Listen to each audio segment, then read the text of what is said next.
bring our meeting to order. Do I have a motion on the minutes of our May 19 meeting? Move to approve. Second. No. Okay. Should we do that? All right. Any discussion? All in favor? Aye. Thank you. Okay. Our first agenda item is to discuss committee goals for our upcoming year. Do we want to discuss that now, or should we move that to the end? I should have reordered these probably because we have some members of the administration. So I'm just wondering, I don't want to not, I want to leave time for that discussion, but would it be better to skip to number 2 for right now and come back to that one last? Is everyone okay with that? I'm okay with that. Yeah, absolutely. Does that work for you guys? Thanks for being aware of our administrator's time. We Sure. appreciate that very much. Okay, high school graduation requirements, follow-up questions and answers. That's why Ms. Levitt is here, I believe. Sure. So I took the questions and kind of broke it into the 3 different categories. And so I think folks wanted to talk a little bit about class rank first.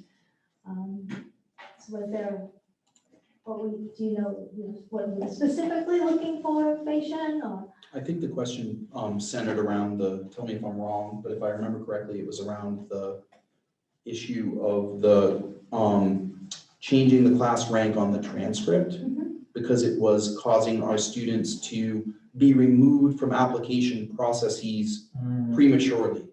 And kind of just getting more insight as to which universities and what did I get it right? That piece, we just want to know more. Okay, that's what I thought, Yeah, but I just wanted to make sure. Yeah. So right now, the class rank, obviously, it's based on the courses that the student takes, the level that they're at, and then, so the degree of difficulty and then the grade that the student earns. And when we think about putting that on the transcript, some colleges, because they're getting so many, so you think of like a Northeastern that will get 72,000 applications for 4,000 spots. So they need some quick ways that they can just exclude students. And so sometimes they'll say any student with a rank lower than 10, we're not even going to look at their application. So for a rank lower than 10, that might take your student who's number 15 in the class and exclude them, and they might be a great candidate for a Northeastern. So that's kind of the mindset of why it looked, when I did some research, about a little more than 50% of high schools in the United States or of public high schools are getting rid of class rank on transcripts for that reason. Most small private and competitive high schools have gotten rid of it altogether because all of their kids are really competitive. And so if they report out rank, if everybody in the class has a GPA of 4.5 and above, and because they've all taken AP classes and dual enrollment classes, and they've all gotten 4.0s and above in those classes, they're all going to, inevitably their rank is going to be divided by like out to the 1,000%, or their GPA rather, and then their rank would be impacted by that. So they just get rid of rank altogether. An alternative to the reported rank is that you could report out GPAs that are in the top 10%. So this is the average GPAs that fall into the top 10 percentile of our class. And these are the average GPAs, or this is the GPA range of students who fall in the top 20 percentile of our class. So it still gives that information for the college to be able to look at how that student compares to other students in their class, but it doesn't give the college a way to just immediately discount the student from the application. The downside to some of this is that some schools, and it would be difficult for us to know which school we would have to do research on every school, and that can be a difficult task when you've got some students who are applying to 18 and 20 schools now, to know which schools are using class rank for scholarship money. So some public high schools are now looking to give students the option to report out the rank based on their research for what they've done at the colleges that they're applying to. So there's definitely some options, some pros and cons to having the rank on there and to not having the rank on. I think we just would need to decide as a school what we wanted to do. And as I've said consistently, colleges won't penalize students for what their high school's processes are and policies are.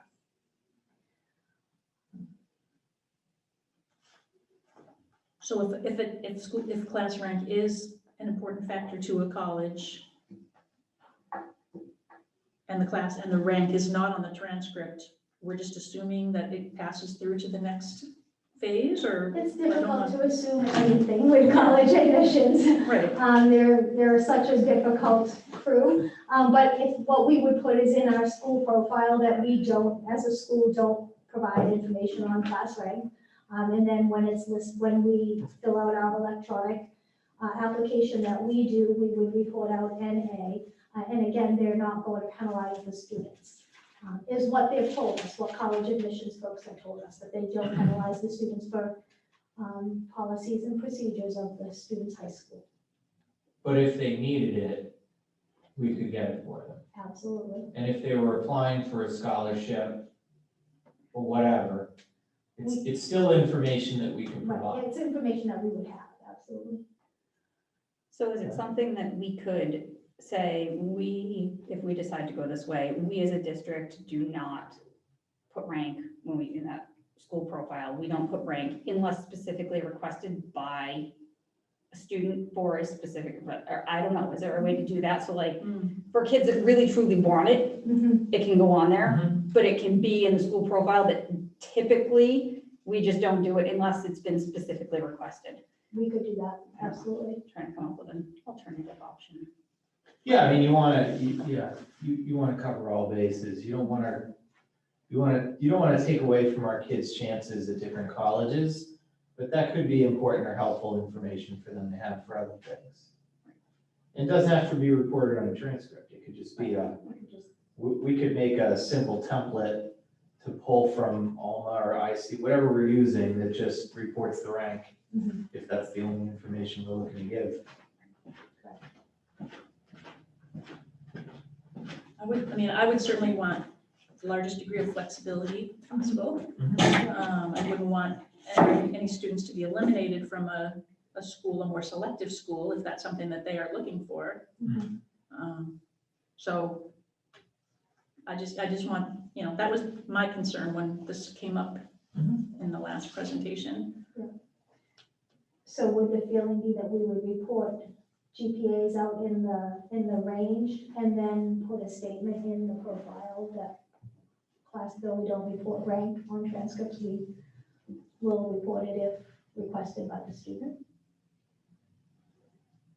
I'm fine with that if it works for you, right? And I don't know, maybe, I don't know the system well enough, the new system, but it might have something in it where it holds rank and you can select a default setting, and those that opted to have it could show up and those that don't could not. I don't know if that's. Yeah, it's possible like or a not. choice. But it's something to review. Yeah. It might be a way to automate what Tammy just stated of making it so that.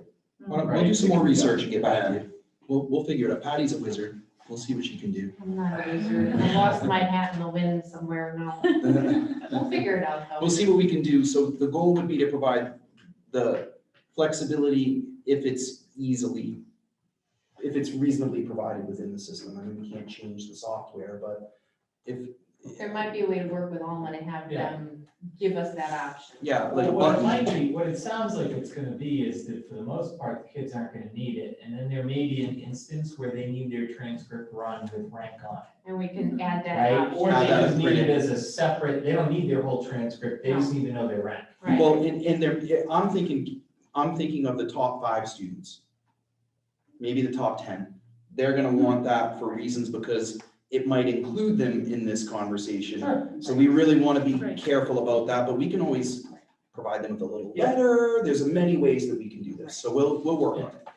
I mean, I wouldn't even be Especially- opposed to doing an old school, print the thing out, put it in a typewriter and type in their class rank on the bottom. I mean, as long as it's on there. If you're They make confident that typewriter? you're going to be a Right now, valedictorian it's or a making a salutatorian, the Yeah. colleges, that's important. Yeah. If you know you're gonna be Sure. a valedictorian, or if you think you have a really good shot at, Yeah. or number 1 or 2, maybe even 3, but certainly 1 or 2, or 1.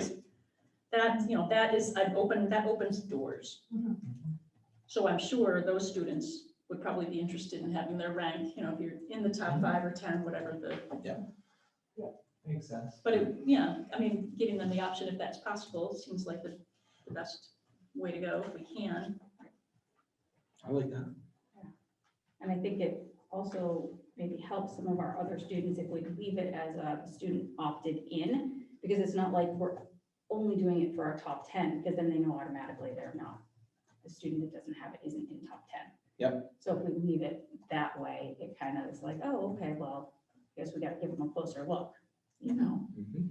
So if they were like 11, Oh my God, they just still break get a my look heart. at, you know, hopefully. It's just That's such how a it good. It's goes. super competitive at the top. So, it is so Very The kids, it competitive. was so dejecting that morning when I announced to the kids, after lunch, we're gonna talk to the top 3, and you need to know, we're talking about hundredths of a point separating some. Between what, 1 and 2, it was 100th of a point, between 3 and 4, it was 100th of a point. Crazy. Those are the smart kids, they can figure out what they need to do to bump their ranks. Oh, absolutely. Uh-huh. Take an intercession course at the community Right, college. and then, Yeah. that's, those are Course usually, yeah, those And are if they're usually the difference motivated, makers. yeah. That's fine. Yep, if they're motivated and Right. that's what they want, God bless them. Yep. The next, are folks fine with right now? The next area I think that folks wanted to talk about was AP versus dual enrollment. So again, I talked a little bit about if we only offer 4 AP classes here at the high school. We offer AP Bio, AP Lit, AP Calc, and AP US and AP Gov on opposite years, so it's 4 each year. Do we offer chem at all? No. We don't. No, we offer That's an chem, issue. Dual enrollment. yeah, we offer chem as a dual enrollment. That's fine. That's, So what the colleges, and again, colleges, if the classes aren't offered at the high school, they're not going to penalize the students for not taking them. But they do hold them to taking a rigorous course load. So if they do see a senior who, if our high school reports out, and we have to report out in our profile what classes we offer, how many AP classes, how many dual enrollments, and they see that a student hasn't taken any of those rigorous courses, then they will hold them to that. They will penalize them for that, for lack of a better word. But students have become better consumers and they're choosing the guaranteed college credit over the potential college credit based on a one-day performance. So that's, I think our AP enrollments continue to decline. This year, I think we had about 45 students taking AP classes, and our dual enrollment, it was well over 100 of dual enrollment classes. and some of those students took AP classes and dual enrollment. Some, So it's some did really- both, yeah, so if you were at graduation, you saw how many kids stood up. Yeah. When we asked who had some sort of college credit. It was a lot. It's pretty impressive. Yeah, Yeah. which was good in a COVID year when we knew our Northern Essex numbers were down. So it was still good to see. What do they say when the question comes up, AP versus dual? So they're voting with their feet, as it were, 2 to 1. Well, how do they articulate the reason for that vote? Do they provide comments to us that we know? Who's the Yeah, the students kids? The themselves, kids yeah. tell us that it's truly because they know they'll get the college credit if they take the dual enrollment class. AP, it's only 50-50, Jamie. Yeah, In it's, college, it's. Well, I know in AP, you go through the AP, and I know historically, I don't know about how long historically. In the recent past, to my knowledge, we haven't done fairly well in the test apps to get the credits. Mhm. And I guess in dual enrollment, so long as you pass, you're getting the credit. There's not an additional test out per se, right? right, I mean, Right. usually they have to get a B or above, and it depends on the college, so if they're applying to a private college, the private college may not take that English 101, they'll take the credit, but they may not take it as an Right. English, especially if the student is in the honors program, because that becomes an honors cohort, that they want all those kids to take those classes together. So they'll give them an elective credit for that English 101 that they took at the community college, and then have them take English 101 again. But still, some colleges, depending on how they've structured the way that they take money from people and put it in their pockets, some colleges charge by credits, and you're required so many credits. So this can actually impact the cost of higher education Totally. for those kids. Yeah, I mean, Right. it definitely can cut down. We had one student who had 41 credits from Northern Essex this year when she graduated. 41. How many? 41, yeah. 41 credits. Wow. Yeah, she took a lot of Northern Essex classes. Yeah, for very short money, Yeah. which was, you know. That's a again, third of her that's- degree. Yep, well, yeah. No, a quarter. No, a Yeah. third. It's a third of her Yeah, degree. it's a third. Usually it's 120 for an undergrad. Yeah. 120 credits. Yeah. She had 40 Yeah, credits. no, I mean, Fantastic. some of the programs we only offer one way or the other, right? So in the social studies, we offer the AP for government, US history. That's the predominant way that kids can get college level credit for that. In science, we offer both. The biology is AP, the chemistry is dual enrollment. Some of it comes down to the teachers that we have, their qualifications, what they can get approved for, or what their preferences or their training is, you know? There's a lot of different factors that go into that. We just recently had a meeting though with the community college system in New Hampshire to increase our dual enrollment to include more math classes for next year, because that was definitely an area where we were low in having dual enrollment options. And so now we're working on, we've got two already teachers certified to do math next year. We're looking at pre-calc and statistics, and I believe we're going to be able to get a third math teacher. Which is qualified. perfect. And we've got some AP teachers taking some summer institutes for AP too, which is good. Mhm. They're virtual, which is helpful. Did we move towards, we talked about this last year, that AP, we wanted to have summer work required, Yes. and then people monitoring that. That Yes, was. that started last summer and we're doing it again this summer. Yeah. Yep, So And we're this will also- be the first, this is the first year that the students will have gone through having the summer work and having the College Board has started to create unit maps for all of their AP classes to kind of more unify their, the instruction. And so the students have unit tests from College Board that's based on the AP test. So this is the first cohort of students that will have gone through that level of instruction, including the summer work. So we'll see if it has an impact on our scores when we get our scores in July. It'll be good Mhm. to see what that delta is. Yeah. Hopefully it's positive delta. Hopefully, we do have the monkey wrench of COVID. yeah, So, that's sort of the, yeah. It's I the mean, I don't variable know. that none of us could control or predict. But I am hopeful that it will have had a positive impact. Mhm.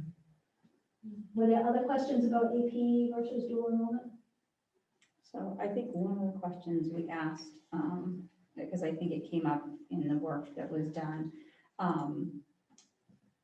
I believe it was brought to us that the AP classes, according to college admissions, were not as good a predictor for them as how a student would do in college as the actual dual enrollment classes. Is that accurate? So I think it depends on which college admissions folks you speak with.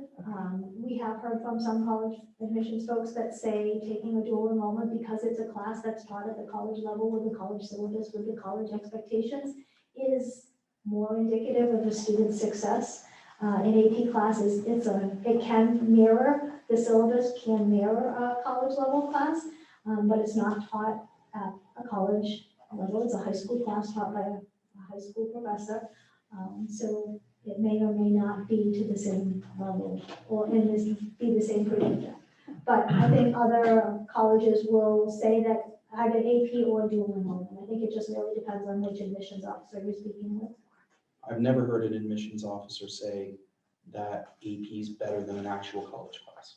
Right, that's what I was saying. That's- It's- I've never heard that I've heard them said. say that they're It's comparable. either both or the college class. Which to me is funny because it seems like AP class, there's summer work, there's a class during the year, and then at the test out at the end, it's a 50-50 shot. Mhm. Right. But then you take this college course that's only during the school year, Mhm. you Well, know. there's a bit of snobbery going on there, I think. Yeah. It's in the college area and our college professors, and this is high school teachers. Yeah. So I think there's a little bit of that subjectively influences the. Well, and again, I was just saying what I've heard. I didn't say my opinion. Yeah. But Just to be I clear. noted that. You hit the nail on the head earlier, that there's also a financial piece for the college and it's a business model. Oh, yeah. They would decide, that all weighs in heavily, and I would imagine as a result of the pandemic, it will be even more so as you have more people thinking differently about how they want to learn and where they want to learn and what that looks like. Well, look at Google's model. What's that? Look at Google's model. Yeah. We hire them and we train them. Yeah. They're moving to work site training. Yeah. And it's gonna be an interesting 10 years. I'd love to talk about this, but I'm stopping myself. I just want to note for the record that I'm actually stopping myself. Any additional questions about the dual enrollment? Not for me. And then the last one is the trickiest one. It's the high school quality rating versus the socioeconomic index versus the academic quality rating, which is this nebulous scale that nobody seems to really know how it's developed, what variables, what the weighting is for anything. And we did a lot of research on this. I had my counselors out looking for things. I had them talking to admissions folks. And it seems to just, as I said, this nebulous figure that we can't really put our fingers on where it comes from, how it's decided, how it's determined. So what I'll tell you some of the information, and it's shocking actually that we came up with. So colleges, as we know, are a big business. They're all about making money. They can tell you something different. They can tell you they're all about the kids, but at the end of the day, they're all about making money. So they are soliciting information regarding their students from third-party sources. And you'd be shocked to find what some of these third-party sources are, like, for instance, Candy Crush. They're buying information from different apps to go jump into this algorithm that then they're using to determine if a student is going to be successful. So you might say, what kind of information could they get from Candy Crush that would determine if my child's going to be successful in college? What they're looking at is, does the student repeat mistakes? So if they fail a level at Candy Crush and then they go back and they make the same mistakes, that's an indicator of some performance variable. I can't even. Can we just stop for a second? Yep, I had to read that a couple of times and say, you can't even It's make the this power stuff up. it's the power of AI Yep, and that's- the data mining that And the dollar. people will do because And the of the dollar. money. Yep, yep. Yeah. Wow, what That's an invasion. Crazy. Yeah. What The an other thing invasion of that they'll look at privacy. from Candy Crush, do they take risks? So when they're playing their Candy Crush game, and I'm not familiar with Candy Crush, I've maybe played it once or twice and been frustrated because I'm so bad at those things. But I don't know what kind of risks you take in Candy Crush, but apparently, and then that information gets dumped into a database. Colleges also look at demonstrated interest. So a college will track your login information, they'll track your email when you visit the website. And then from the website, which tab do you click on? Do you click on athletics? Do you click on clubs? And then after you leave that, because of cookies, they will then track what other websites you go to, which might say, oh, Patty, you're looking at Dartmouth and Boston College, great. Or it might be, oh, Patty, you're looking at Dartmouth and you went to this naughty site, so we don't want Patty on our campus. And so they're mining that information about. I'm gonna be quiet. Wait, I saw risky business. I went and to they Candy walked Crush. on. I went to Dartmouth, Boston College, and I looked at Candy Crush right out loud. So what you're saying is we need to add a Candy Crush prep course. Yeah, right. You know? Yes, exactly. It's bewildering that this is factual information. Yep. It's quite upsetting. Doesn't surprise me one bit. Absolutely. And right, and so when we look at those ratings, I think, yes, they're important, and yes, we want to take them serious, especially when they're obviously being used to compare our school and our kids to other schools, but I think we have to consider what they're using for information. So the academic quality rating, what we found is that they're also looking at SAT scores, they're looking at dropout rates, they're looking at four-year college acceptance rates. For the high school quality, what they seem to be using is a similar algorithm to what the US News rankings are. So they're looking at college readiness and purely the number of 12th graders who took an AP class and then divide that by the number of kids in the school. So, and then that's 30% of the score. And then college curriculum breadth, so you took an AP class and then did you earn college credit? And College Board will feed them that information. Math and reading proficiency, how many students were proficient on the state exam? That's 20% of the score. Math and reading performance, if the school, so they then come up with based on our socioeconomic status of our towns, they come up with an expectation of how our minorities and underserved students should perform, and if we exceed that, then you get bonus points. Then the number of underserved students who meet the state average, and then our graduation rate. So they take all of that information and then give us a percentage number. So what we've consistently heard from college admissions folks for the more prestigious schools is that they'll attend college fairs and they'll recruit, or they'll really look at and market information to schools that have, so you look at that demonstrated interest percentage, and then you look at the that ranking, that's that mysterious ranking that's based on, you know, the socioeconomic index, which is really locale, are we urban, are we rural? Can I say one quick thing about that? I want to be clear that number is false at a high school. Yeah.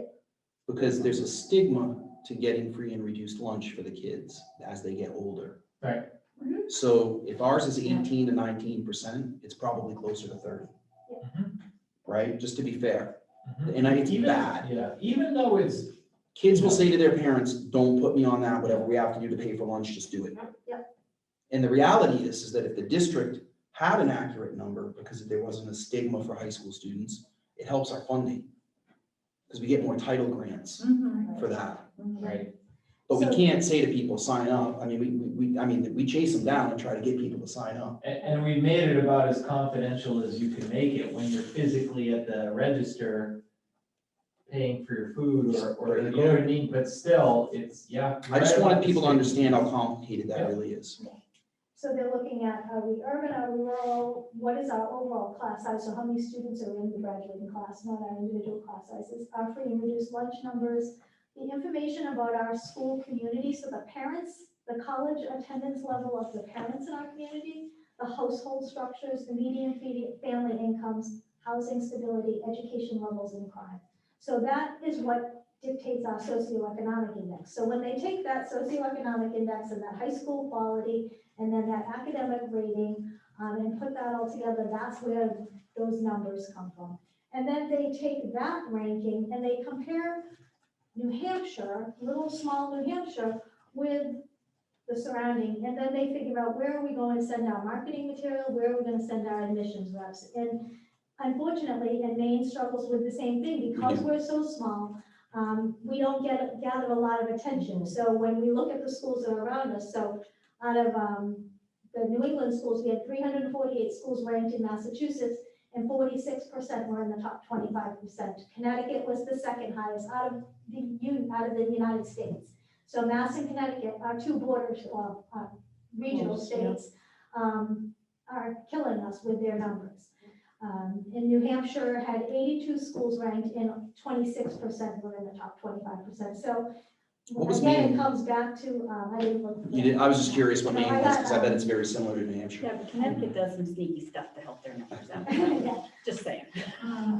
So when you look at their limited resources, and again, they're a big business, so trying to make money, where are they going to save their money, where are they going to send their people?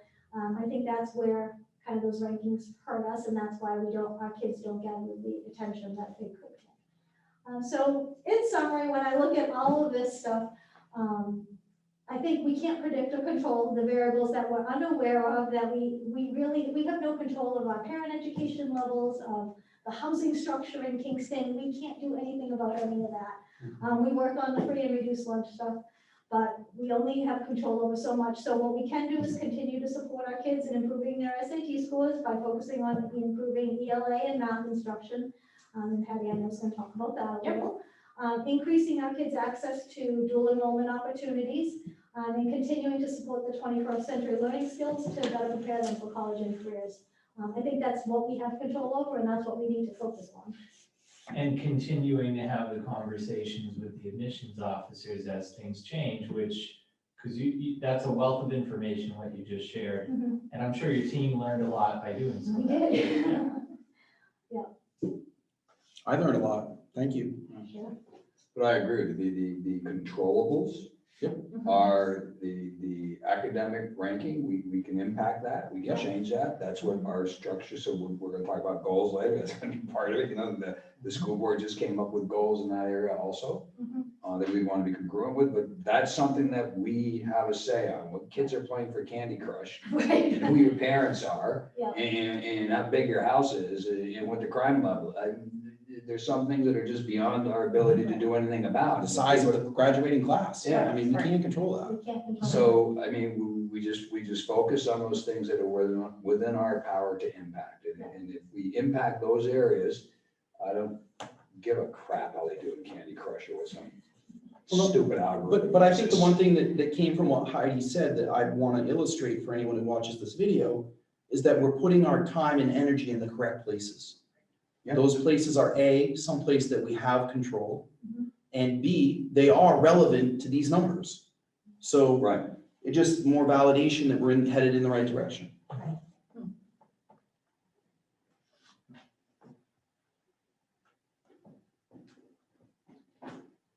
Any other questions? So we will next. Thank you. You're welcome. Yeah, it's good to see you, Heidi. Thanks for the help. Yeah. Yeah, thank you so much. I guess, like you said, it was very interesting research. I know, but if you keep doing such a good job, we're gonna make you an honorary member of this committee, because we like it when you're here. Yes. So. All right, Okay, what's next? next, summary of Ms. Evans' work at the high school. So I have the information from Grace, and she and I spoke multiple times about different things. And there is an overview that I did send you earlier today. And basically, there are 3 areas that this recommendation set talks about. First one talks about scheduling and instructional time, and this is one that we're already looking at. And we should be increasing the amount of time students spend in math classes, which requires a schedule modification at the high school, which circles back to why Heidi is here in the conversations at previous meetings. Class time should also be structured so that students not only practice the math, but also have time to discuss it, and to use as much of the class time as possible. So with the COVID year that we had this year, we had time left at the beginning and the end of class to do cleaning, to practice social distancing. There was a lot of sort of space left for the safety components that we were keeping in mind, but there's also a need to make sure that students are talking about math, not only cranking out solutions to problems, because the application of the mathematics and what's happening in the classroom and those discussions about how people solve problems is important. It was also recommended to include a standing SAT prep mini course for all students leading up to the SATs. That was done this year for a very short period of time. And because of that, we are looking at the numbers, and I did share the numbers in the document that I sent. Looking at the numbers for the SATs that were conducted this past spring, we had 31% of students meet the math benchmark. Now, that was the equivalent to pre-COVID SAT benchmark. So if you think about all of the COVID craziness that we had and the disruption to instruction and the fact that there were no standardized tests last spring, having that SAT prep class in place was able to keep consistent where the students were. We talk about all this learning loss, and I even hate to use the term loss because we're not losing anything because the entire globe stopped because of this pandemic, but the gains weren't continuing to happen as had happened in the past. So students before the pandemic and after the pandemic scored the same. So what that's saying is that having that prep class in place was able to keep those kids' momentum going, possibly catching them up to where they should have been at the beginning anyway, mitigating whatever we might have quote lost. So those were the recommendations for scheduling and instructional time. As far as instructional practices and curriculum, providing all teachers with a high quality standards aligned program upon which to build courses, and I'll get to that on the next agenda item. Increase the amount of time students spend on problem-based lessons that develop conceptual understanding. Again, when you get to high school, it's not so much about do you know what 2 times 3 is, but do you know how to apply 2 times 3? What happens when you know 2 times something? What do you do then? Increasing the amount of time that teachers are spending in their PLCs, actually looking at student work and then taking what they find and what students are doing correctly and what they're struggling with to plan the next instructional step. So if you're teaching a unit and you know students are solid on sections A, B, and C, but section D they're struggling with, you want to spend more time talking about how to instruct section D and do that in class with the students. It was also recommended to develop clear outcomes for each math class and create a curriculum map 7 through 12. So what this means is from 7th grade through 12th grade, figure out what are they doing at each level, what should they master or have a good grasp on by the time they finish, so that the incoming class, that those teachers know what their students are coming with. That requires vertical conversation, so conversations between teachers at different grade levels. And assessments should be included that are not only informing instruction, but give students an opportunity to show what they know and give clear parameters for placement in advanced classes. So we're thinking about 7th graders who may or may not be ready for Algebra 1 in 8th grade. Knowing clearly what that 7th grade math class is going to cover is going to tell us whether or not they might be ready for Algebra 1 in 8th grade, or if they still need more time on topics that would be taught in a regular 8th grade math class. So that's important as well. And then finally, grading and assessment. The recommendation that the grade book should be used as a communication tool with families and students to show progress in learning as well as the grade. What that means is that there should be multiple pieces of evidence in the grade book, not just the final test and this was the grade, but also here are these all these little things that were done along the way, and here are the topics that they covered, so that students can look at this and say, okay, I'm struggling with this area, I'm doing really well on that. All of that evidence doesn't necessarily have to factor into the grade, but it's a place, it's like a record book. If you go and you're practicing golf putting and you go out and you know that you're making 8 out of 10 putts, maybe the putting doesn't need to continue, but you want to keep working on chipping because you can't chip to save your life, kind of a thing. So you would just keep a record of that. I had a good day today on this, I need to work on that. So that's the kind of information that should be put in the grade book. And that homework is an opportunity to practice the learning. So take the homework as an opportunity to practice, not necessarily to grade and penalize students who don't understand something. Students still need immediate feedback on learning, so that's where that in-class setup is important, to make sure that the teacher has time to circulate and talk to them and look at what's going on and, oh, take a look at that. Are you sure you measured that triangle right? Double check that. And then rubrics should be aligned and teachers trained on how to use them, and that's something that I know that Brian is already working on at the high school level. So those are the recommendations that were made based on what Grace had done in the district for 7 through 12 math for the year. I just want to say that I think that the SAT prep program should be expanded to include prep practices in freshman and sophomore year, so that they get used to answering the questions in the style of the SAT. And I would also add that based on my interviews of the 11th and 12th grade students, which I don't know if you knew this or not, but I spent a week, I met with them. They want midterms and finals. Good. And they want to know that how to take a test and not be able to retake it. And they said that a graduated release model for that makes a lot of sense. So like, if you're a freshman and you bomb a test or something doesn't go right and you made an honest effort, then having reassessment practices to assist that made a lot of sense. But as you got older, they wanted it to tighten up. So they repeatedly told me that they do not feel ready for college because of their ability to reassess.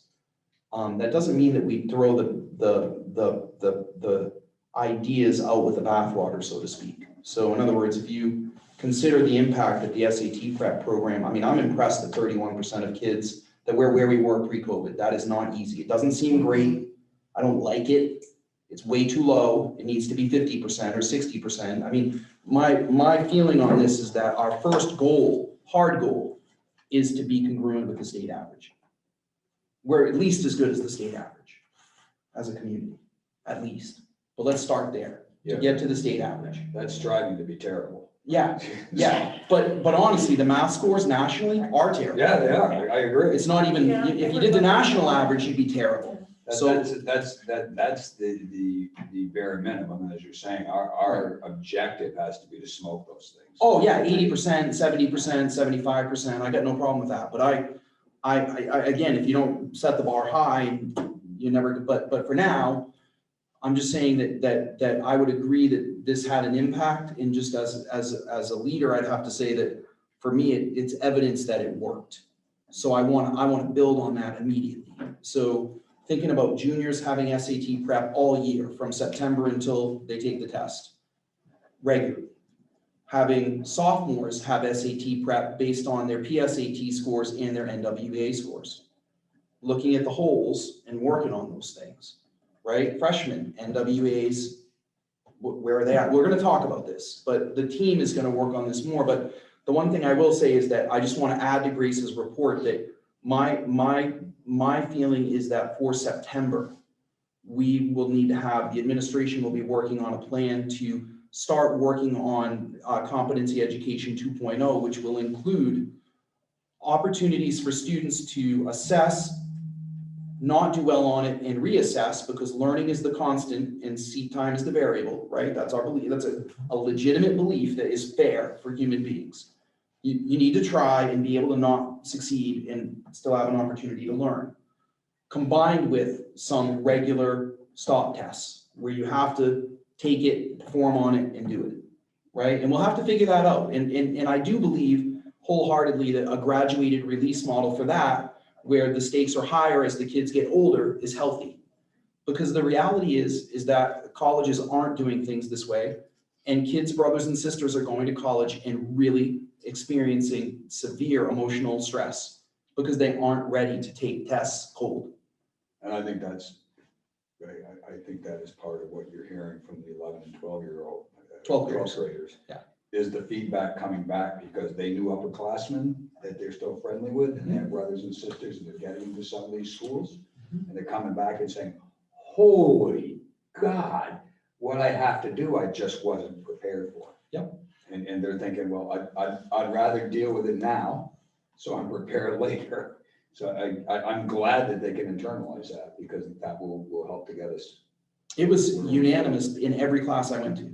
No questions asked, every group. So we'll be unpacking that as we do the strategic plan.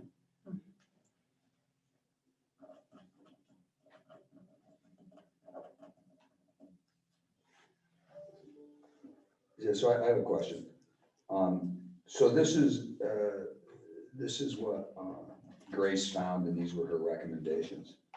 I don't see anything in these recommendations that I scratch my head over, or that I say it doesn't make any sense to me. Yeah. I think all of the observations are valid, and I think they're correct, but I'd be very curious as to, is that a minority opinion? Do the rest of the staff think these are valid opinions, or do you take issue with them? What are your thoughts about what the recommendations are? You guys want to go first? Yeah, I mean, I don't see any issues with the things that are here. I think she touched upon a lot of the right things.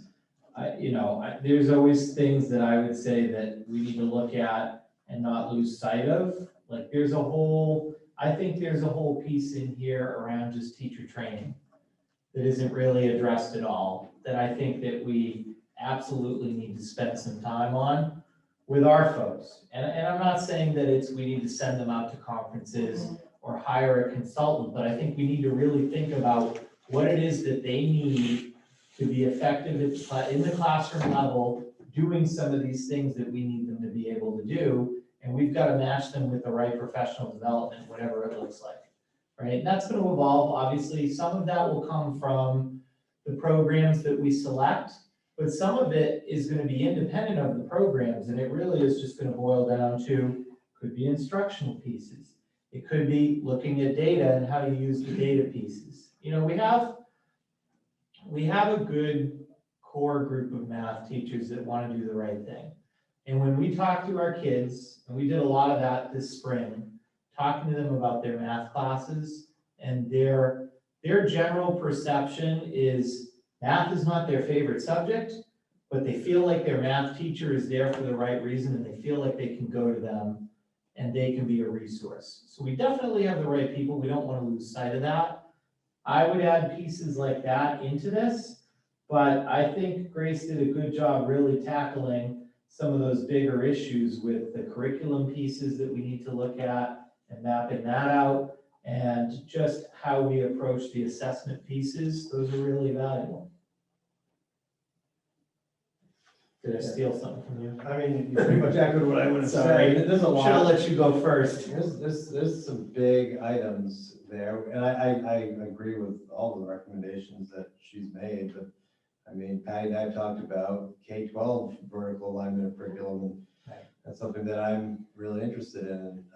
I've talked to teachers throughout the building about that, even at the middle school now that I'm sliding down there, and that's something that we really need to look at. But, you know, there's a lot there you can get into, and, you know, it's like we talk about, I'm gonna go off, you know, I don't wanna repeat what Brian said, so I'll go a different direction. I mean, if you wanna improve ELA scores, it's not the job of English teachers, it's everybody's job. It's the job of science teachers, social studies teachers. If you want to improve math scores, you know, there should be math integrated to the sciences.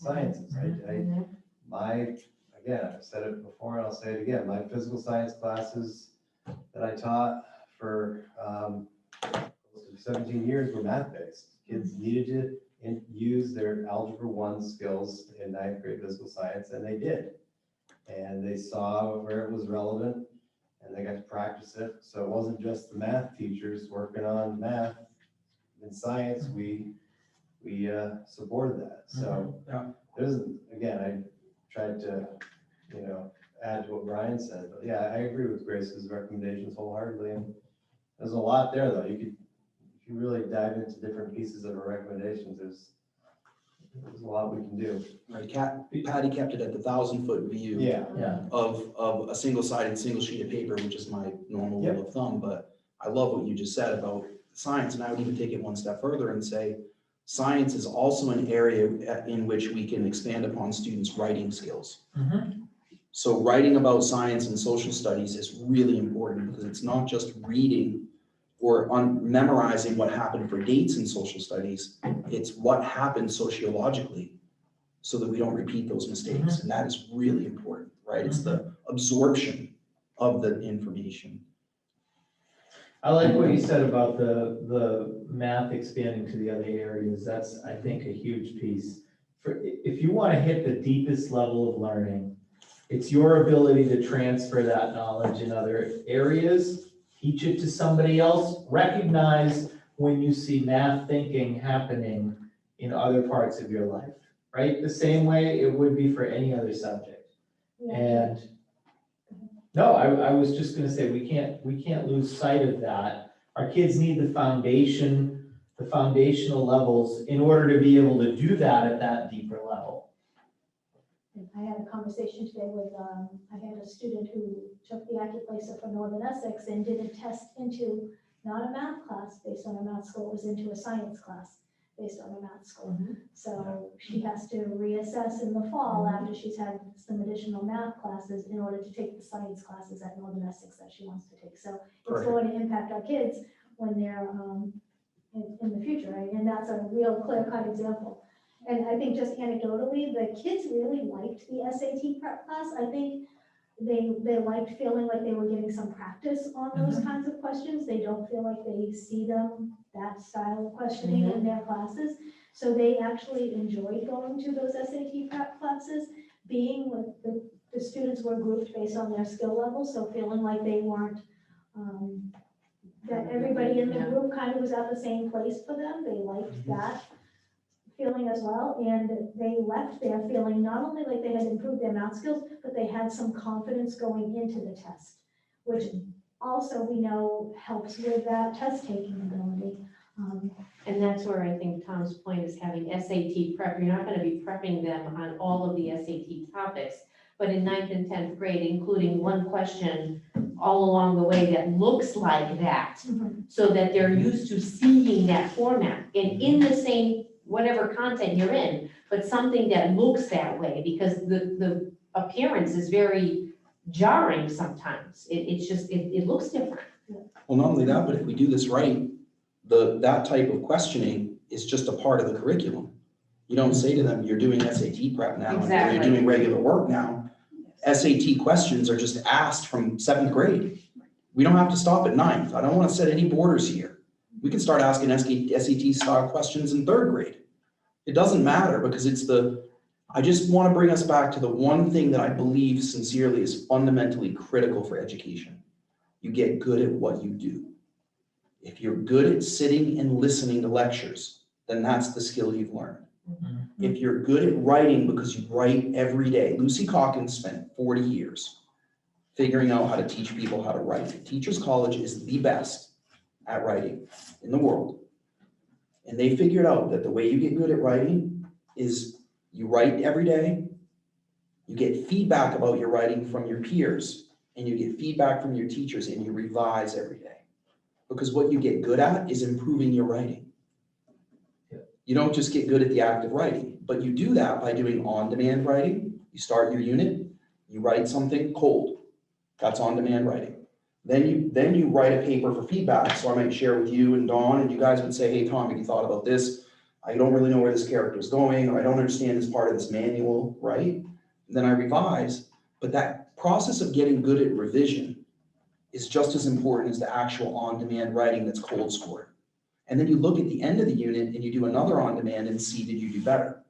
For math, you do the pre-test, a cold assessment of where you're at, and then you do the post-test. But in between, it's all growth. It's all feedback and trying and risk-taking and all the wonderful stuff that we talk about as people that we want kids to do, to say, I'm trying this, I don't know if I'm gonna get it right. When you sit down at a test, if you don't know at that point if you're gonna get it right, we have failed you. We have failed you as a kid. If you don't know when you sit down to take the test, if you can do it or not, if you don't have that confidence, we have failed you. And that test-taking skills are a skill. And if we don't show them, I'm very encouraged, Heidi, to hear what you just said. I'm actually inspired by it. That kids recognize that if we teach them how to be ready for these questions, that they feel better. That makes me feel really good. Because I want to be clear. The SAT score, that test was not designed to evaluate a high school's effectiveness. It was designed to put people into 3 buckets: the world of work, the world of trained work, or the work of leadership. 1/3, 1/3, and 1/3. It was designed for the industrial age. It's archaic that we're using it. I want to be clear, but we're using it. And even if it's archaic and we're using it, our scores are abysmal. So it's okay, right? There's nowhere to go but to fix it. And Jamie's right that even the national average is like setting yourself up for bad. 38% is unacceptable. Mediocre anyway. Mediocre. I mean, if we had 65%, I would still cringe, but I'd feel like, we're doing 25% more than the national average, right? It's like, but I think that I'm very optimistic. I just want to be clear this is a very long conversation. I'm doing my thing that I usually do. The point that I'm trying to make is that when I say that we have SAT prep in the freshman year, I want to be clear that it's really SAT prep from 3rd grade up. If you look at the Teachers College essential questions for reading and writing units, they are SAT prep. Mary Aaronworth, the director of Teachers College, sits on the reading board for Harvard. I've spent weeks talking to her. I know her very well, and she has told me that people's ability to convey uniqueness in their writing is more important than the technical components. Because you can't convey uniqueness if you don't have genuine writing skill. You can't use math and see what math is really about until you have it down to the point where you can do it without thinking about it. Like the way that you look at spreadsheets, you just know math, right? You'll say to me the delta, the pi, and then this, that, and the other, and I'm like, Jeannie, can you put that into the English? But you use it like it's just there, right? It's creative for you. It's not. I'm not afraid of math sent to the jail. So it's not. Well, no, yeah, no, I don't mean, but I mean, you use it to solve problems, Jamie, is what I meant. Like you use it, you implement it to solve problems. It's factual. But like when you did that whole chart the other night at finance about the pumps and the delta and the this, that, and the other, like that's using math. Like you don't realize it because you do it every day, but it's just like, bam. It was really cool. If you ever want to watch the finance committee meeting from 2 weeks ago, Jamie did his whole thing on the board about how he would do this for his business to figure out whether or not these pumps would work. And I was like, holy, that's applied math. And in the work world, an effective team is gonna have your data guy who can do that, and a creative person that thinks that way, because really, you can't be an expert in all of these areas. So you Right. find your niches, and that's what makes the power of a team. That's what makes our admin team effective. When we Exactly. go out looking for a new administrator, that's really a big driving force, as we think about what we're missing in that empty seat. And then we look at the people and say, aha, there's one that's gonna add tremendous value for us. Well, and the key to that is that we're all willing to admit our strengths and weaknesses, Correct. and it's safe to do so. Correct. So anyway, I think the key is that it should just be embedded. The term is embedded. That SAT prep is going to be, so I think that one piece when we do the strategic planning work, is we're meeting for the next couple of days for a half day. We need to talk about the embedded nature of the questions in the curriculum as part of our planning. This is a big conversation. It's gonna take a year to, we're talking about like my mind is splaying it out, where do those indicators go? It's a big deal, right? But I think it's helpful for the kids to know, hey, this is, if you say to a third grader, hey, this is what it's gonna look like when you're older and you have to take some tests. So really think about this. Why aren't we building that way back, right? Because kids get good at what they do. That is what I want to just drive home. What are we asking kids to do and why? In every decision we make, that's the fundamental question from this point forward. And that's what the strategic plan needs to say. Why are we doing this? So one thing to consider, it's not on here, but I think it makes sense. I think tutoring is an effective means of one, mentoring, so you have seniors in school, freshmen coming in as to, hey, I can do math or what have you, and I can help you show. One is it gives a bond to the incoming person that makes them feel more at home. Two is it provides a leadership opportunity for the student that's doing the tutoring, helps expand their confidence level. I think Brian, you said something to the effect of demonstrating it and crossing over. And if you're showing somebody it, that helps you to be able to do it better, because as you're explaining it to somebody, you're clicking synopsis in your own head. Oh, wow, that's even a better way than I've explained it before. And the person on the receiving end of that is saying, okay, well, it's kind of like in the elementary schools, the buddy system, the buddies come in fourth grade for the kindergartners or what have you. Similar to that, I'm starting as a freshman. I already know a senior that's willing to spend time with me and help me, and it makes a senior. One is it goes on a resume, that doesn't look bad. I reached out, I help other people. Two is it builds leadership skills and interactivity. One of the things that we don't have is kids looking and talking to each other. You can't tutor with a phone in your hand. What about seventh graders, Jamie? Does it have to be ninth grade? Well, I'm just asking, No, we think bigger. I think you can take it all the way through, at least with, and maybe that's the start off, that your sophomores start with your seventh graders and then they work their up as a junior. They can pair with eighth graders, and then finally you get seniors and ninth graders as they're coming into the high school environment. It's something to think about. I think there's some benefits for all parties in that. And we have some now, but I think what you're talking about is a more expanded version. We have National Honor Society kids, Keep Cup kids that will do peer tutoring, but it's, oh gosh, Heidi, do you?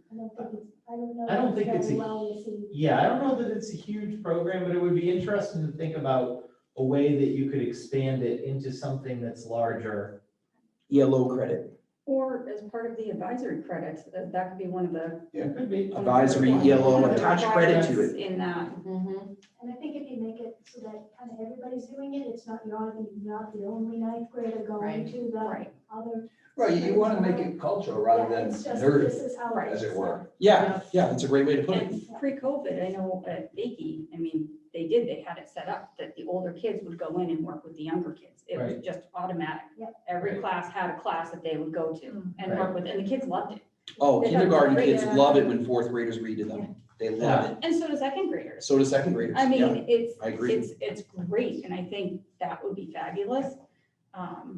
I think if we could find a way to make that happen and make it part of either, like we said, like MLO or advisory credit or. But all of these conversations, it's great to be thinking about these different ideas, because for the last year, we've been stifled considerably in what we can do with just. And just a 6-week prep program bailed us. It just goes to show that using data to inform instruction will make a difference. I'm very optimistic about this. That prep program was something that I was very optimistic about, but having the data makes me feel even more excited. Mhm. And it's not just about raising the SAT, it's about, I'm more interested in the confidence. Because if you do the right thing, the tests will take care of themselves.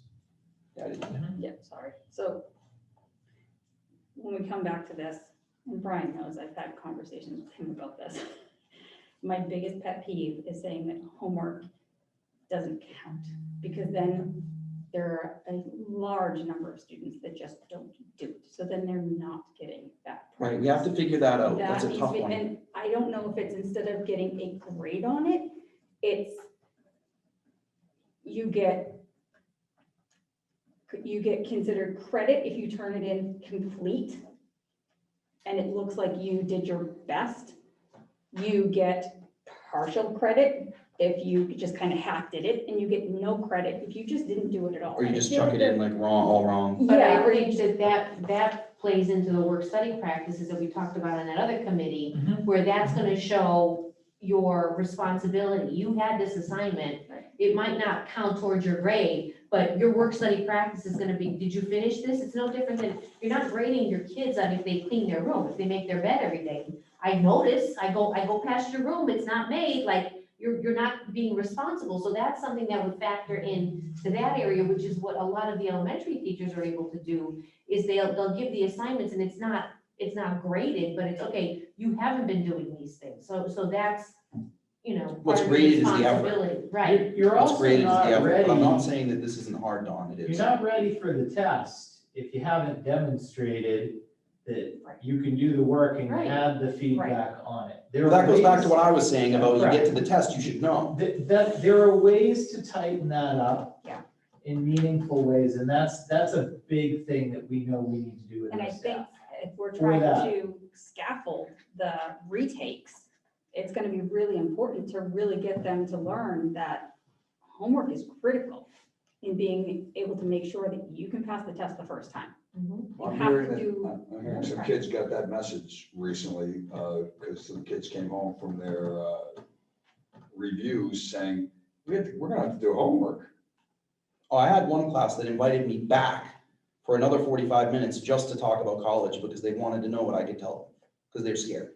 It was a very, very high level class, but they wanted to know, what's it gonna be like? I mean, they had a litany of questions when I went back. It was super fun. What grade you said? 11th graders, 11th grade students wanted me to come back again and talk to them more. It was really fun. But they asked a lot of very pointed questions about syllabus. What's your syllabus like in college? How do you navigate that? And what would my advice be? It was fun. I had a good time. Sounds like fun. Yeah, I really, the kids aren't, they're smart. And I'll say it outright, anyone who says that our kids can't do it, I have a problem with that. Our kids can do it, Absolutely. and we're going to help them do it. And so I couldn't be happier with this. Thank you, Heidi. That was super, super helpful. And Patty. Patty's worked really hard to get this. And the other thing I just wanted to share before we change subjects is that sheet that Patty has. The nice thing is it feels like we almost had an external independent audit and it lined up with my entry plan feedback. So my first year, I did an entry plan and met with a lot of people, hundreds of hours. That information is very congruent with what I was thinking we were headed, so it really makes me feel confident that we're on the right track. So there were no surprises in there for me, but it validated it independently, and that's worth it. That's important. Okay, I think we should move on. We're running out of time. So our last agenda item is except for our committee goals, is an update on the high school math pilot materials for next year. Yes, so I'll give you a really quick encapsulated version of this, and I'll also be discussing it at the board meeting a little bit. So starting in April, I met with math teachers from grades 7 through 12 in a series of meetings in different configurations to talk about math instruction, thinking about how to structure math instruction to meet the needs of all of our students, 7 through 12, because that was the discussion. We already took care of sort of K through 6 with the new program.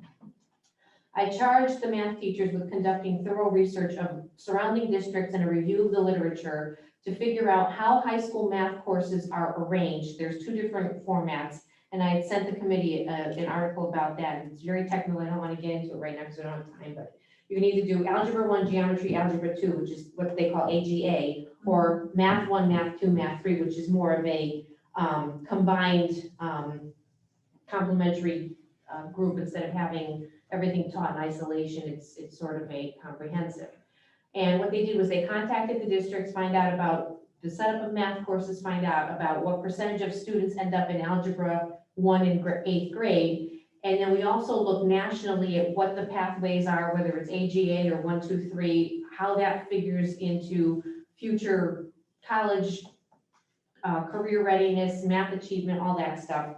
And we looked at literature to see what the literature recommends for high school students so that they can improve all their math. And in May, we talked about what we saw, and really it's 6 of one, half a dozen of another with AGA or Math 1, Math 2, Math 3. It's more about teacher confidence in teaching the material. You might have folks who are more geometry type teachers. They just want to teach geometry. They're not comfortable with the combined. It all depends on that. But they looked at 2 sample math programs that we were able to procure in a short amount of time. The Envision AGA, which is Algebra 1, Geometry, Algebra 2, which was complementary to the K through 6 program that we agreed upon, and Illustrative Math. Ed Reports, which you folks are familiar with based on the work we did with K6, everything was green. It was green light for focus and coherence, which is good, green light for rigor and math practices, green light for usability for both programs. So that wasn't the deciding factor. It was more about what did the teachers see, what did they think about how it was set up, different kinds of programs, what they thought based on what our kids could do, what they needed based on scores and things like that. And in June, we came back together and talked about, again, all the stuff that we found, all the research we found. And what we've decided is, because we need a clear program that's standards aligned, based with rigor and all that, they decided to choose Illustrative Math, or IM, as a pilot program for the 7th through 12th grade students just for next year. This is something that's going to provide us with strong curriculum, help us mitigate learning loss in all of our students that could have occurred because of the COVID pandemic. And next year, what we'll be doing, 7 through 12, is doing a more comprehensive review, similar to what we did K through 6, looking at other things and trying to figure out, are we staying with algebra, geometry, algebra, or are we going to try to do a more comprehensive Math 1, Math 2, Math 3?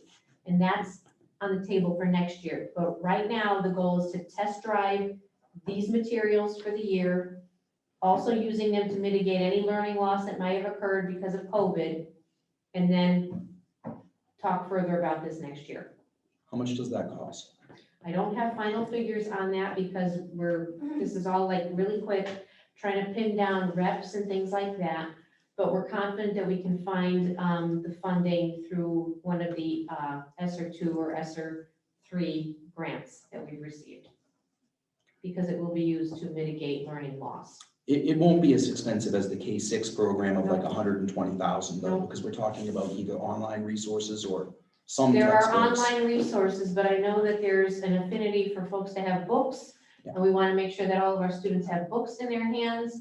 And so we're going to be purchasing the materials. So that's where we're going to have a little bit of a cost.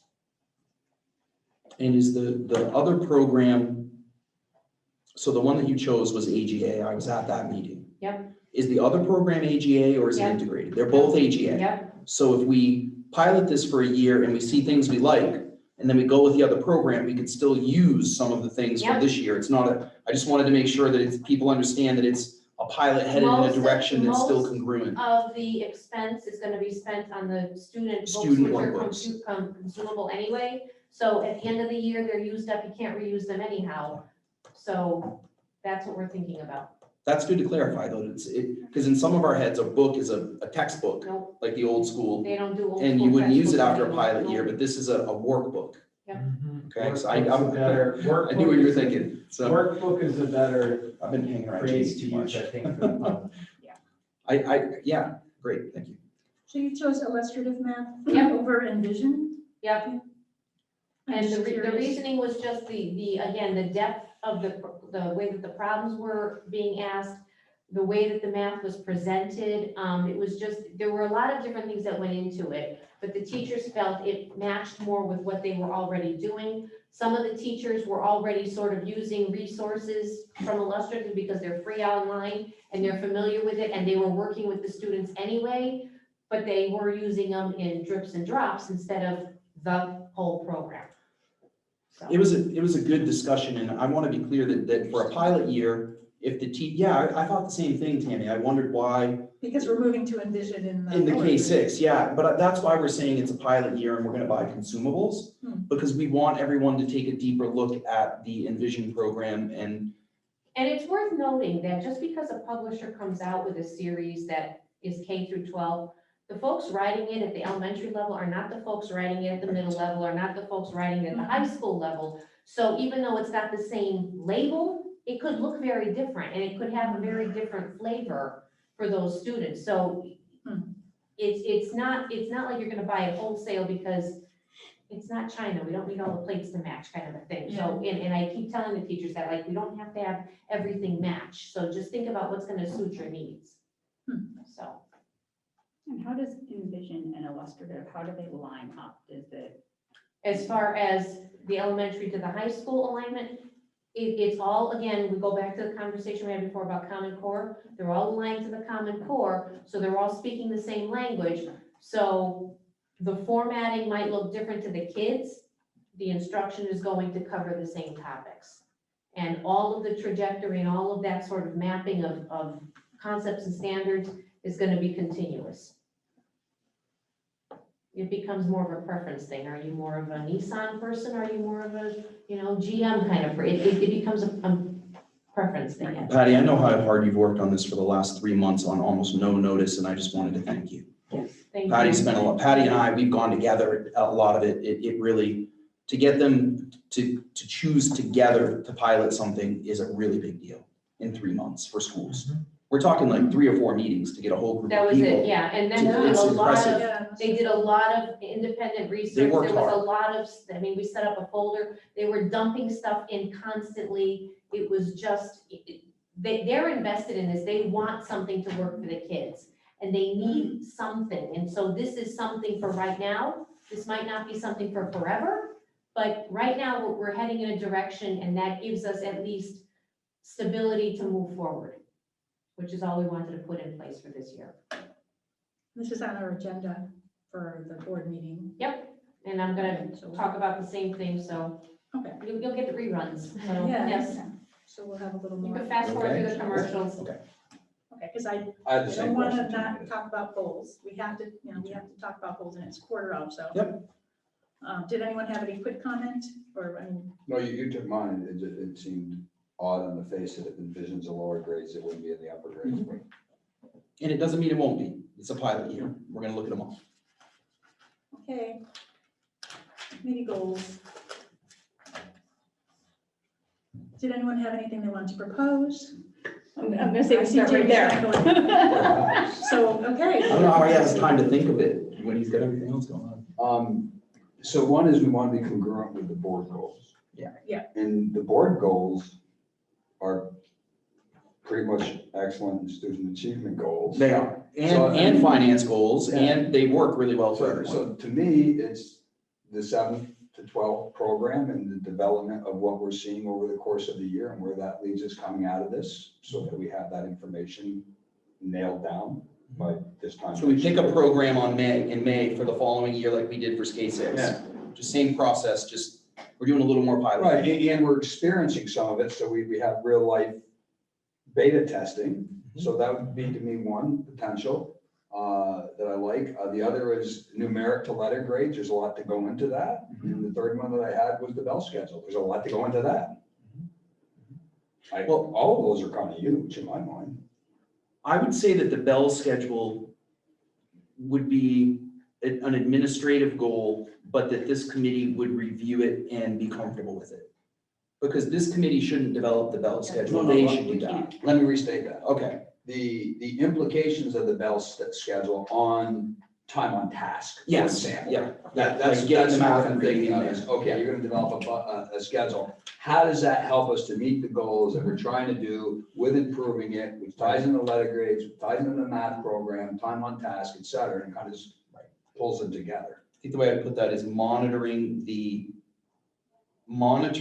the district's progress toward meeting the expectation that we address our grading processes and that our master schedule is congruent with the increase in math and reading time that's necessary. I use shorthand, that's bell schedule. Yeah, but it's not, it's both. Correct, no, And I it's- agree. it's- But I want nothing to do with grading. Yeah, there's two in there, there's two things. One is, That's- yeah, basically what Jamie's trying to say is we're gonna have a conversation in here about grading. We need to have a conversation in here about the bell schedule to make sure that it all lines up with our goals. Everyone's on board, I just don't know how to word it. Yeah, it's lining up time on task, Yeah. for the focused areas of ELA and math. Yeah. Which will also translate into history and, I almost used the other word, and science. Yeah, don't call a guidance counselor school counselor. I'm a guidance counselor, they're a school counselor.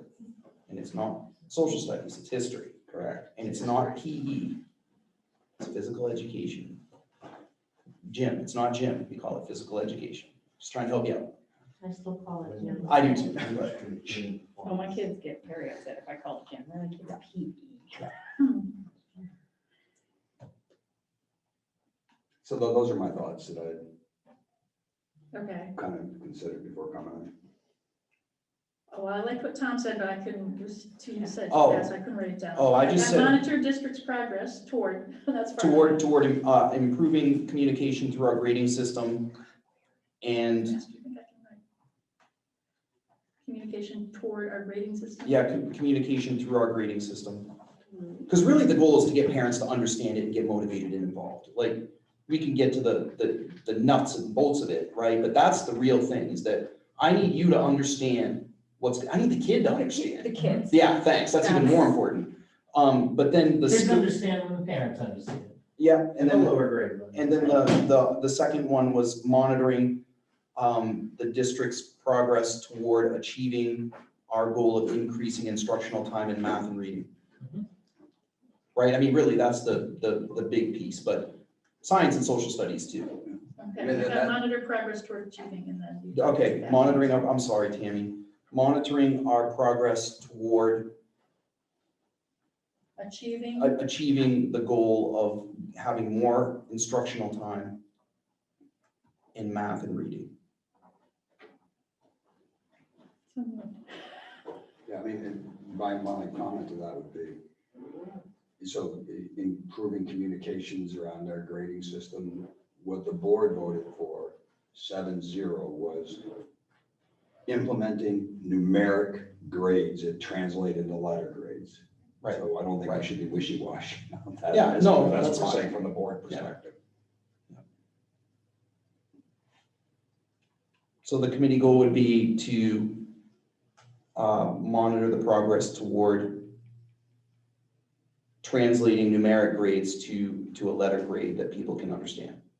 And I think we had talked about the possibility of, well, the intention of using Almanac both so that people can see, well, I got an A, did I get 100 or did I get a 93, you know, so that there's some. Or is it a 4.0, 4 point, or a 3.7, whatever it is, because we still have to work on the piece about what I was saying with the parentheses for a unit. Yeah. Right, and then the opportunities to try and fail, but still have it count. We've got a lot to unpack. Yeah, that's what I'm There's a saying. lot of So work. I think I think all of these are big items. And when I said bell schedule, that it was really time on task, but the actual scheduling itself, I want nothing to do with that. I just was clarifying. Time is your biggest commodity and resource that you have control over, right? And how people spend their time is important. That's the piece that you want to be looking at. The nitty gritty of how we fit SST and all those other pieces, that will be figured out later. It's a really difficult process. Yeah, it is, but the priorities of what you should be prioritizing, that's the stuff we need your. Yeah, that's a policy we got, yeah, That's it. yeah, that makes So sense. we need your support when it gets tough. You know what that's like, right? There'll be people that agree or disagree, 30% will hate whatever we do. It's just the way it is. So that goal that we're discussing is pretty much what Tom said, monitor the district's progress toward achieving the goal of having more instructional time in math and reading. Does that cover what? I think so, yeah. Okay with that? Yeah. Okay, so I guess, I'll just motion that, the chair doesn't usually do that, but whatever, I'll just move that. Okay. Seconded. Okay, thank you. All in favor? Okay, so that's one down. And then the other, monitor the district's progress toward, should we just say toward moving to a numeric grading system? Moving to That translates into a letter grade with both appearing, I mean, that's, I'm just reading from. I'll move that. I'm reading from Yes. the minutes of our last meeting, so that's the board goal. Jamie is moving that And one. I'll second it. Okay, all in favor? Aye. Okay, thank you. That's 2 goals. Do we need anything regarding this? Well, the third goal was choosing the math program for 7 through 12. That, I was by gonna say, that's the conclusion. the board's third goal. Yeah, I think that would fall on this committee though to recommend, just like Yeah. IAS has. That's encouraging. The board's goals are all focused towards excellent in student education, Yeah, it's good. which is where it should be. Yep. And that's all good. And when we budget, that'll be the conversation. Monitor district progress in researching and implementing a new math curriculum. I'm just reading from the board notes for that last part, but is that a Did we good have a word of timeline? that goal? I would say with selection of by May, I'm trying to be short, by May. Yeah, I think we want to, yeah. And Patty, is that okay? I'm trying to remember what we did this year. I feel 'Cause like we were done by it's been a April. fog. Yeah, I think May is fine. End of It gives March, us extra really. time. Yeah, no later than, but May gives us some room for unforeseen Yeah, Pandemics. COVID Delta Yeah. variants. Maybe the next one. The next pandemic, yes. This will be a rash that Bite everybody your breaks tongue. out in green stars on their face, you know, so just make this one interesting. Oh, we like snitches. Exactly. Sneeches, I guess. It was. Sneeches. Sneeches. monitor the district's progress in researching and implementing a new math curriculum? Or do we just say our goal is to implement a new math curriculum? I would say our goal is just to select a new math curriculum by May of 2022. Can I make a suggestion? Just take whatever the goal was for the grade K to 6 and rewrite it and replace K to 6 Oh. with 7 to 12. Yeah, perfect. Just do that. Copy and Make paste. it easy. I mean, we did that. Yeah, works for me. Can someone motion I that? don't have that in front of me, but, Well- so if you wanna like motion to accept that, doing that, and Yes, then I'll I go back and move to find it accept. and write it in our minutes I here. second that. Okay, thank you. All in favor? Aye. Thank you.